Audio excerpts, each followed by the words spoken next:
সরিয়ে আপনারা স্ব স্ব স্থানে বসে পড়ুন।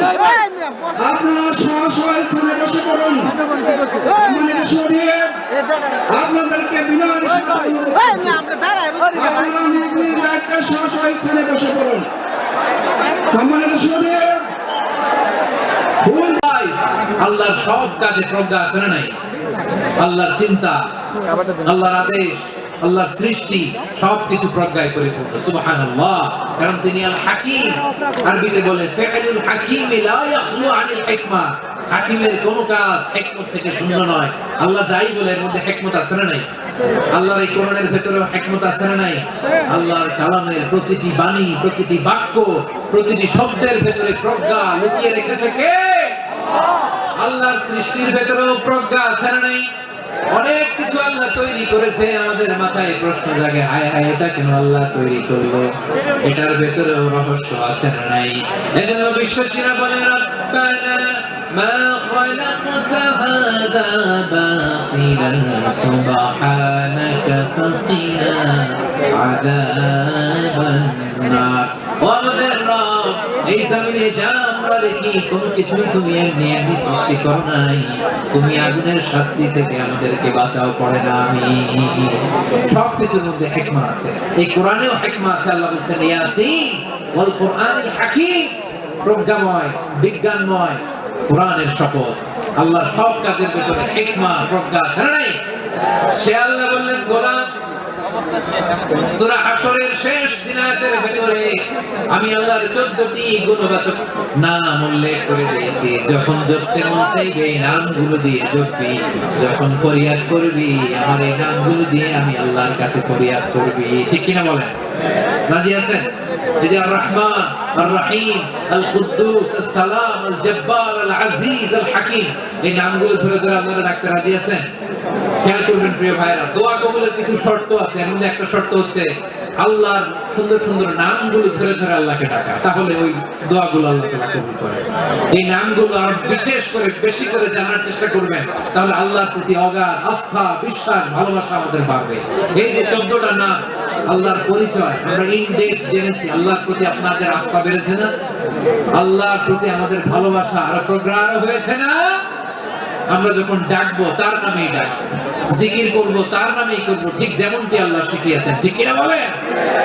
এবং এই নামগুলো থেকে আমাদের যে শিক্ষা, এই শিক্ষাগুলো আমরা আমাদের জীবনে বাস্তবায়ন করি। আসল গর্ব, বিরক্ত, অহংকারের মালিককে আল্লাহ ছাড়া আর কারো অহংকার সাজে সাজে না। আমাদের অহংকার সাজে? অহংকার সাজে না। আল্লাহ বলে আল কিবরিয়া উরিদাই, অহংকার আমি আল্লাহর চাদর। বলে আযমাতু ইজারি, বড়ত্ব আমি আল্লাহর লুঙ্গি। যে অহংকার করে ওই বেয়াদব কেমন যেন আমি আল্লাহর চাদর ধরে টান মারে। আর যে আমি আল্লাহর চাদর ধরে টান মারার স্পর্ধা করে, আলকাইতুহু ফিন্নার ফালা উবালি, ওরা আমি জাহান্নামে নিক্ষেপ করব, আই ডোন্ট কেয়ার, ওরা আমি জাহান্নামে ফেলি। কারণ অহংকার এটা মানুষের সাজে না, এটা সাজে কার? তিনি হচ্ছেন আল মুতাকাব্বির। আল্লাহ ডেকে বলে গোলাম, কেমন করে তোর বরত্ব সাজে, অহংকার সাজে? হাল আতা আলাল ইনসানি হিনুম মিনাদ দাহরি লাম ইয়াকুন শাইআন মাযকুরা। মানুষের এমন একটা সময় ছিল, সে মানুষের উল্লেখ করার মতো তার জীবনে কিছুই ছিল না। আমাদের জীবনে একটা সময় ছিল উল্লেখ করার মতো আমরা কিছুই ছিলাম না। বলেন তো, আমাদের মায়ের পেটে যখন আমরা ছিলাম, প্রথম আমাদের সাইজ এত ছোট ছিল, এক ফোঁটা পানি, নাপাক পানি, মাইক্রোস্কোপ দিয়েও তো আপনার হদিস খুঁজে পাওয়া যায়। তো আপনার অহংকার আসে কোত্থেকে? আপনার বাবার পেট থেকে যখন মায়ের জ্বরের ভেতরে যে আপনি বললেন, আপনি এত তুচ্ছ, আমরা এত তুচ্ছ নগণ্য ছিলাম, মাইক্রোস্কোপ দিয়েও আমাকে খুঁজে পাওয়া যায়, সেই আমি অহংকার করি। মায়ের পেটে 8 মাস 9 মাস তিলে তিলে আমাকে বড় হওয়ার তৌফিক দিলেন কে? দুনিয়াতে আসার পরে আইরে দাঁত নাই, হাড্ডি চাবাইতে পারি না। ঠিক কিনা? আচ্ছা, বালুখালী পাশে আপনাদের ঘরে যাদের 6 মাস 4 মাসের বাচ্চা আছে, ওরা গরুর হাড্ডি খেতে পারে? হ্যাঁ? তারপর হাঁসের হাড্ডি, মুরগির হাড্ডি চাবাতে তো খুব ভালো লাগে, তো এগুলো চাবাতে পারে? কি দুর্বল দেখছেন?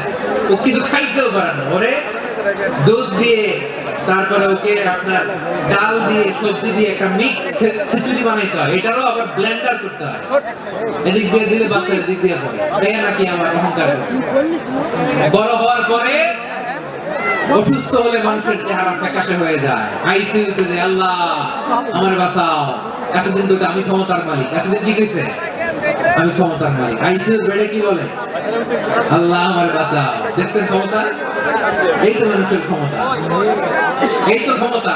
আর বয়স যখন 70-80, লাঠি ছাড়া তার জীবন চলে না, পিঠটা আগে ছিল এরকম, এখন বাঁকা হয়ে গেছে, এ করে অহংকার, এ করে বড়ত্বের গর্ব আর বড়। আল্লাহ বলে মানুষের জন্য অহংকার সাজে না, বড়ত্ব মানুষের মানায় না, দাম্ভিকতা মানুষের মানায় না, অহংকার গর্ব বড়ত্ব এগুলো একজনের জন্য। আওয়াজ করে বলেন তিনি কে? আল মুতাকাব্বির, সুপিরিয়র, সবচেয়ে বড় বড়ত্ব এবং গর্বের অধিকারী। এরপর আল্লাহ বললেন সুবহানাল্লাহি আম্মা ইউশরিকুন, তোমরা আল্লাহর সাথে যে সমস্ত জিনিসের শরীক করো আল্লাহ তাআলা এগুলো থেকে অনেক পবিত্র। এরপর আল্লাহ বললেন হুয়াল্লাহুল খালিকুল বারিউল মুসাউওয়িরু লাহুল আসমাউল হুসনা। হুয়াল্লাহুল খালিক, তিনি হলেন স্রষ্টা। আল বারি, বারি মানেও স্রষ্টা। আল মুসাউওয়ির, মুসাউওয়ির মানেও স্রষ্টা। তিনটাই আল্লাহর সৃষ্টি সংক্রান্ত, কিন্তু তিনটা তিন রকম। আল খালিক মানে স্বাভাবিক স্রষ্টা, সৃষ্টির প্ল্যান করে যিনি, আদেশ করেন। আল বারি মানে কোন নমুনা ছাড়া যিনি কিছু নির্মাণ করতে পারেন, ওই স্রষ্টা। সুবহানাল্লাহ। তিন নম্বর আল মুসাউওয়ির, যিনি ফ্যাশনার, ডিজাইনার, দ্য শেপার, যিনি আকৃতি দান করেন, তিনি হচ্ছেন আল মুসাউওয়ির। এক নম্বরে আল্লাহ হলেন খালিক, আমাদের স্রষ্টা।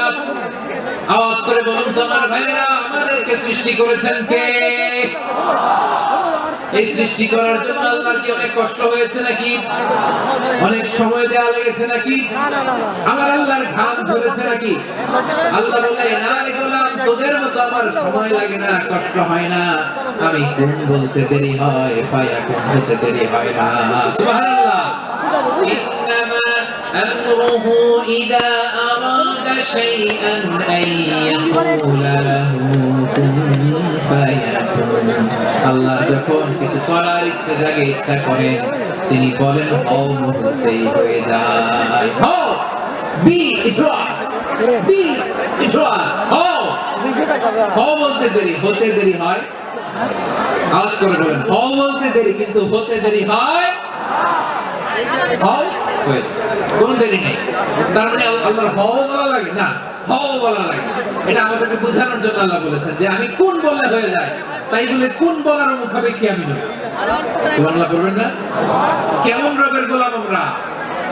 আল্লাহ খালিক শব্দের কথা কোরআনের অনেক আয়াতে বলেছেন, ইন্নী খালিকুম বাশারাম মিন তিন, আমি মানুষকে কাদা দিয়ে মাটি দিয়ে তৈরি করেছি, আমি হলাম খালিক স্রষ্টা।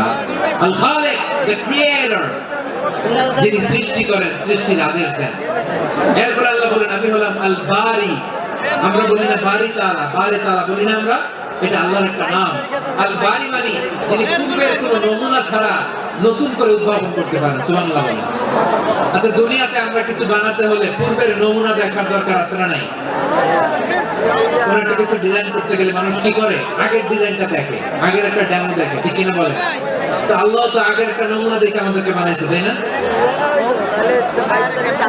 আমাদেরকে বানানোর আগে আল্লাহর কাছে কোনো নমুনা ছিল না, ও স্ক্রিন থেকে তিনি অস্তিত্ব এনেছেন। নমুনা ছাড়া কিছু তো করতে পারেন, তাকে বলে আল্লাহ দ্য ইনভেন্টর, উদ্ভাবক।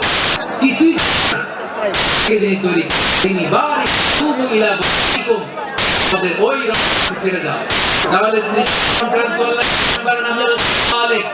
আওয়াজ করে বলেন খালিক। দুই নম্বর বারি, করে বলেন বারি। নম্বরে আল্লাহ আমি হলাম মুসাউওয়ির, ডিজাইনার, দ্য শেপ।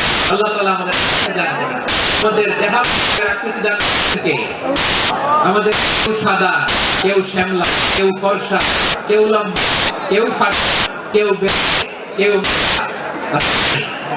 আমাদের কেউ নেই, আমাদের কেউ পুরুষ, আমাদের কেউ হিট, এটা বানালেন করে বলুন ডিসিশন মেকিং করেছেন কে?